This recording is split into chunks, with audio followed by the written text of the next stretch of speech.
No justice. No peace. No justice. No peace. No justice. No peace. No justice. No peace. What do we want?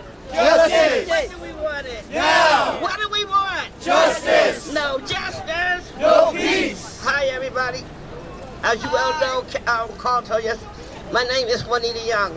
My son, Malcolm Ferguson, was murdered March 1st of 2000 by street cop Louis Rivera in the Bronx. As a result of them changing my life to fight for justice, but not just for my son, for so many other families, I met so many people in this fight, not just in police murder or police brutality or discrimination or immigrants or crazy Trump people. I can't give him a name, so I'm saying crazy Trump people. I got a mother standing right next to me. She's crazier than me. The story goes like this. Tell your story. Tell your story. See what I do? Hi everybody, my name is John Mickens, and my son, he was murdered in Harlem, Manhattan, 135th Street, 2007 of March 13. And I've been on this since I met Juanita and them and joined the organization. They've been helping me a pretty big deal, and I'm still out here searching and trying to get the help I need for my son. And what I'm going through now, it's doing a lot more than I ever had before in my life. And that's all I have to say. Thank you, Joanne. The problem Joanne is talking about. People don't want to listen. They want to believe what they believe. She's fighting for justice with no answer. There's something wrong with that picture. How dare you take a mother's child or loved one and give them no respect? And I tell Joanne she comes out with me, yes. She comes out and she speaks about what happened with no result. We need to change this system where when a cop murders an innocent person, they go to jail. Accountability. Accountability, what? Accountability now. When? Now. Accountability today. Today. Look how many people been murdered this week. All because that cop got found guilty in Texas for killing that young man. How the hell you don't know your apartment? How you can't tell that wasn't your apartment? What they expect people to do, stand back and say, she made a mistake. She didn't make no mistake. She knew what she was doing. Why she can't be woman enough and stand up and admit she was wrong? The poor family is forgiving her, but yet and still, the other half of the family lost their loved ones. Like my kids lost their brother to this murdering cop. In Detroit, Ayanna Jones, sleep, never had a chance. 7-year-old little baby. How dare you kill a 7-year-old little baby? What chance did she have? I'm out here today to thank all of y'all for coming out here and supporting the fight we need to fight. Right. We need to get more people involved, because this problem is not just right here. This is a national problem, Right. where we see every day the same thing. The same thing. They have went now and targeted the poor kids in the schools. That's a shame. You can't come out of school without having a criminal record. They know what they're doing. And we allowing this, because we're not saying bring them cops out of that school. We grew up without having cops in the school. Why do these kids have to go through this? And I'm saying to all of y'all, thank you, thank you, thank you. Yes, we working on changing the CCRB to an elected person, because the governor don't need to keep controlling what we do. Right. If the governor appoints an independent prosecutor, then he answers to the governor. I mean, a special prosecutor. An independent person has to answer to the people. That's right. And it's time they answer to us. Thank you. You are.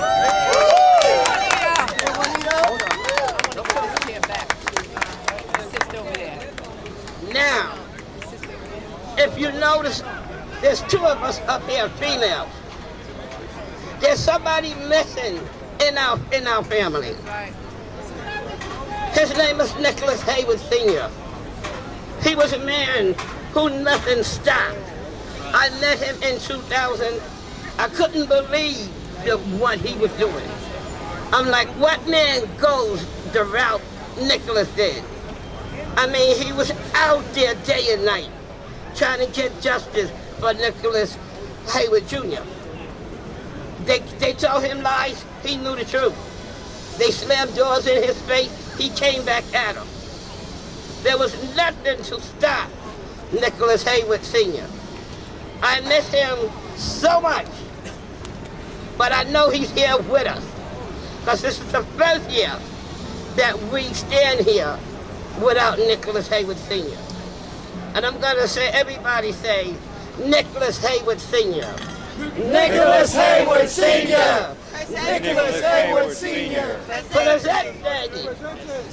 Okay, I'm gonna bring you back part of his hair so he can tell you what I missed. 1 week ago, I heard about what happened to Miss Juanita Young here, whose son was murder victim Malcolm Ferguson. She had her grandsons forcibly removed from her home in the Bronx, and one of those officers supposedly attacked her grandson as well, likely as a means to try and silence her. And from what I remember, this has been going on for years. It's been going on for years after her son Malcolm was murdered by the NYPD. The man who murdered her son, Luis Rivera, was never charged in court for what he did. And there's still many of these families who've never received justice after cops have taken their lives. I stand here today to say their names and to stand by their families and their friends so that they are never going to be forgotten. All the cops responsible for these deaths don't deserve to be fired. They deserve to spend the rest of their lives rotting in prison cells where they belong. Yeah. They're animals. They're anarchists, and they deserve to run the hell that they belong. Yeah. And you know why? Because these families already have a life sentence. They have to spend the rest of their lives living with the fact that their mothers, fathers, sisters, brothers, sons, daughters, uncles, aunts, nieces, nephews, best friends, the list goes on.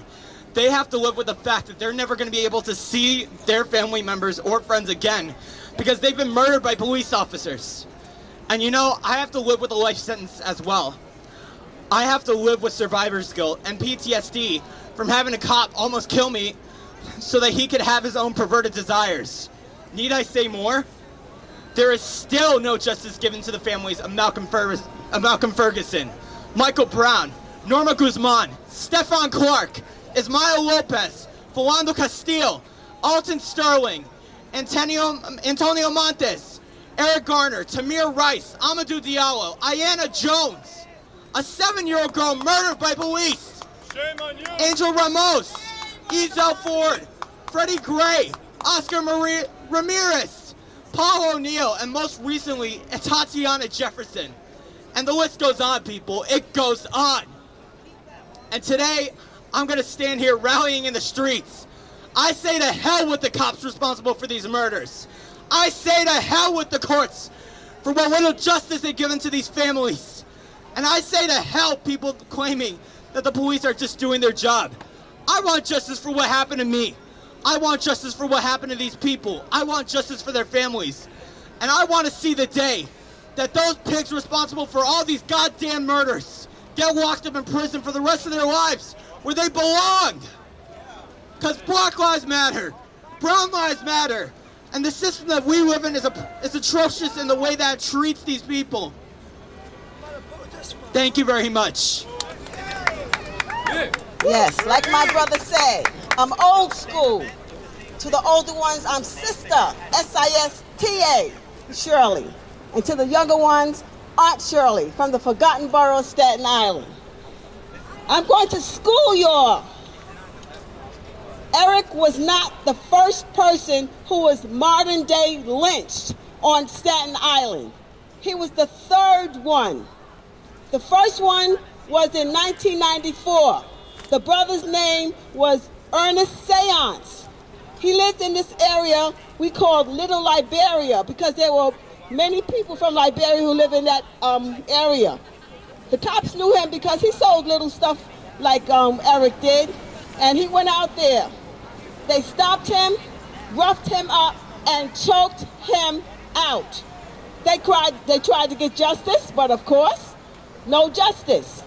The second one was Alfred Nelson.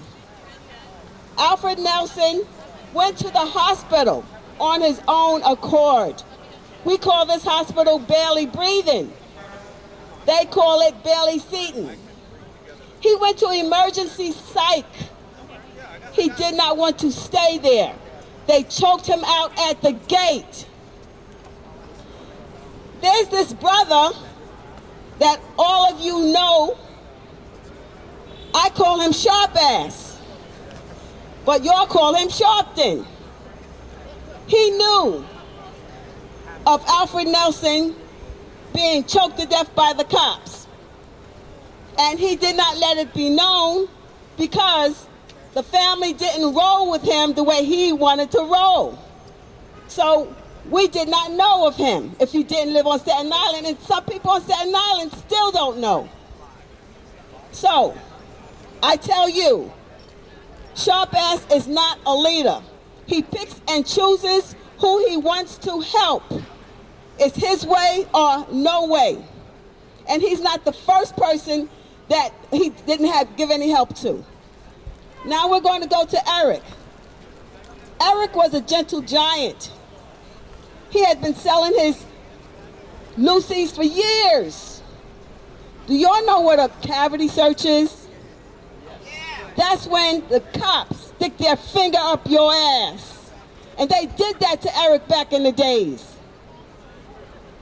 He knew them quite well. He had a case against him, but they dropped it on him. Eric had been out there for a very long time. He sold his Lucy's. He wasn't causing any problem. And one day, he was out there. He had stopped the fight. The cops were targeting him. They were up the street. They made this brother move his cab so they could have a clear sight of him down the street. He had just finished stopping a fight. He didn't even have any Lucy's on him. They came straight to him and started with him. And that's why he said, why y'all harassing me? Come on. It ends today. Little did he know it ended today, right? He said he could not breathe 11 times. And they got away with it one more time. They really felt they could get away with it. They've gotten away with it for years and years and years. But the only difference was, this is Ramsey, my black Latino son from another mother. If it wasn't for Ramsey, we wouldn't know about Eric, just like people didn't know about the other two before Eric.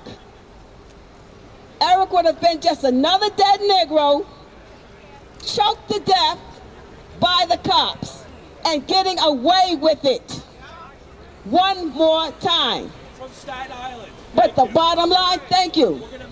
We are going to make a statue of that man. Listen, and Ramsey, yeah, go for it. Ramsey is our hero.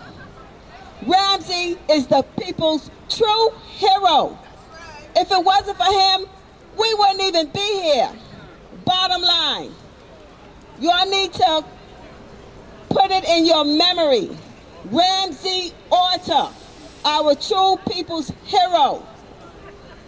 We were supposed to have him, but he's the one who's locked up. And you know who was supposed to have him? Sharp Ass. He came along, he was supposed to have the whole family. Eric Gardner's whole family and Ramsey. He was supposed to take them off the island. But you know what he did? He picked and chose. He put Eric's wife off the island and her children. But he kicked Ramsey to the curb. He kicked Jewel, the mother of Eric Gardner's youngest child legacy to the curb. He didn't take any of them off the island except the mother and the children. Now, as far as Eric is concerned, Eric's daughter, Erica, she was a true warrior, okay? This system killed her. She was only 27 years old when she died because of all this shit that's out here. This system is the way it is by design. She recognized Ramsey as a true hero. She went to his court case. The cops were all over her. She went on Democracy Now! And stated he was our true hero. But you know what Sharp S did? He had the mother and Erica say that it had nothing to do with racism. I told Erica she was wrong. And she said we could agree to disagree. But did she not come back to me and say, you know what, you were right? And she distanced herself away from Sharp S. She needs to be acknowledged as a true warrior. Okay, I've been given the sign, but bottom line, who's this? What is he? A hero. Whose hero? Our hero. We got his back. He's in jail. And we have to make sure that the system knows that we're watching. Okay, I'll give you more information after a while. Peace. Sons for Ramsey Order.